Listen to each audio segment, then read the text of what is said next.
The first stage is pre-conversational moral reasoning. It is to understand neither social conversion nor moral rules.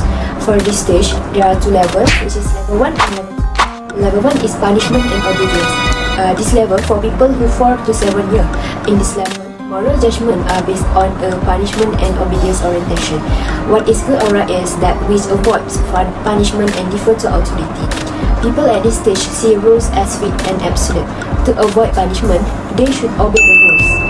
For second level in pre-conventional, we have individualism and exchange. Moral judgment are based on what satisfies one's own needs. What is right is what I need, what is wrong is what I get punished for.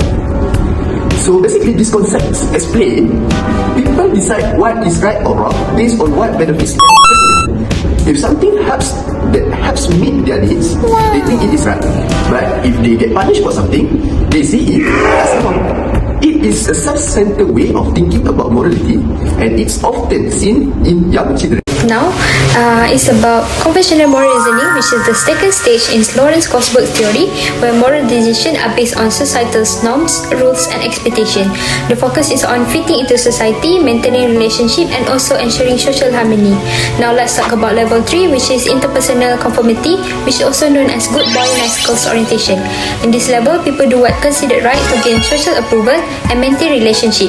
Moral judgment are based on what pleases others and avoid disapproval. People at this level want to be seen as good by the person around them and focus on how their actions are actually perceived.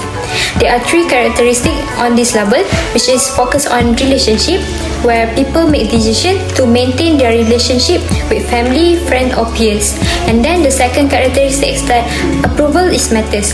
People want to be liked or behave in a way that earns social approval. Lastly, intention are also important.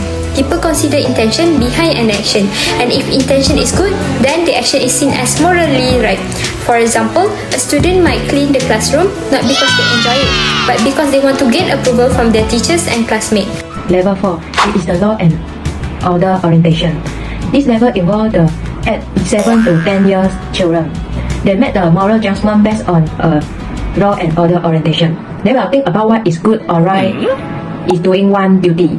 They will also follow the fit rule and acting to maintain the social order.